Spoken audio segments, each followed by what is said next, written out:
guy. How to get into the rooms you want to be in and build relationships with the people you want to build them with. It took so long for me to hit record on this video. I've just been chilling at the Richmond Dike. It's actually super beautiful. I had no idea. Just found it on the map and decided to pull up. But yeah, that's what I'm going to be talking about today, as I went from somebody who was scared, introverted, didn't talk to many girls, didn't have the friends I wanted or hobbies I wanted, to someone who I'm not 100% where I want to be, but I'm well on the way there. First thing I want to talk about is don't be too nonchalant. This goes for dudes.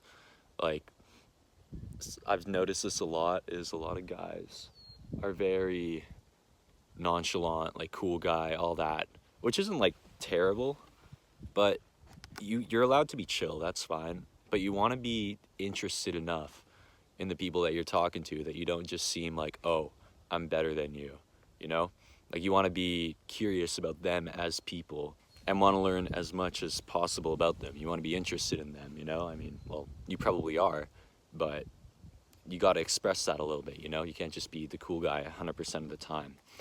One thing I'll say from personal experience that's helped me out quite a bit is you want to, this is especially for the people that don't expect to be acknowledged that much in the rooms you're going into, you want to give people more than they expect.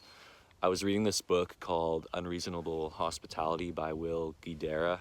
Sorry if I botched the pronunciation on that name, but he was saying that the remarkable thing in hospitality, restaurants, hotels, all that, is when people working there give way more than the customers expect. It makes them want to come back, learn more about it, leave good reviews and whatnot. And I think that the same thing goes for talking to people, honestly. Like, the more interested you are in them, especially the ones that don't expect it, like the quieter ones, like if you go and like talk to them a bunch, you'll leave being like, oh my gosh, that dude's so cool, or that girl's so cool. Like, it just adds so much to it. Another thing is you want to remember names. This one is huge. Like, so many times, especially skaters, I'm calling you out. pretty notorious for this. They're like, oh man, I'm shit with names. I don't remember names that well. Well, if you want to be remembered, you got to remember other people. Like, names are baseline. Nothing sounds, Dan Martell quote, nothing sounds better to someone than their own name in their ears. One thing that I learned in a ski instructing course a couple years ago, which my instructor said, is when he was learning how to teach, he struggled with remembering students' names because he taught so many classes and everything. Right? He worked at Whistler, biggest ski resort in North America, had many classes a day, and struggled with names. And he finally asked in one of his courses, how do I remember the names? What's the trick there? How do I do it? And his instructor said, he said to us in this tone, I remember this, he said, Wei, if you care, you'll remember. And I thought, wow, that's so true. And that stuck with me for until now, honestly. Like, remembering names, you have to care about them.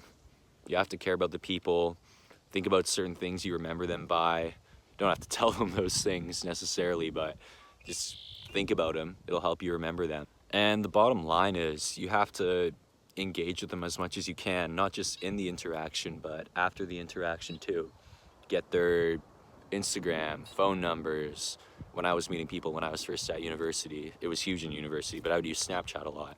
Get someone's snap them, talk to them, and keep it going past the interaction, because a lot of people meet a lot of people all the time, and they'll only remember you if you're persistent and memorable. That's another thing. Engagement is key, but you got to be able to back your talk. You got to be memorable. Say you're going into a gym. This is a good example, actually, good in my personal life. Around 5 months ago, I started going to the gym consistently, and the people I met there, I talked to them, but it seems like they didn't take me seriously until it was clear that I wasn't going anywhere, till they saw that I was not just like 2 weeks in, 2 weeks out, go to the gym when I feel like it, because I've been consistent. I stuck with them when it became clear that I was serious about it. I'm not all talk, and I'm down to get to work. So you gotta be real, consistent, engaging, give people more than what they expect. Socially, you can take that to other aspects of life too, but socially. And practice, man, honestly. Just gotta get out there and start. Best time to start is 10 years ago. Second best time is now. You gotta get uncomfortable with anything, and it's just reps, talking to as many people as you can. You can lose this muscle too, so make sure to keep it up as often as possible. Like when I came back from university, I didn't talk to as many people, so I lost it a bit, but I've been building it up for the past while now, especially when traveling a little bit. It's something that you want to have. It's, I think, the baseline to all things in life, because Tai Lopez said this: you don't even know the opportunities you're missing out on by not being a social person. That's not the exact quote, but it was in one of his videos. So take this, don't let this just be another video, and go and put it into action. My best of luck to you from me. You got it.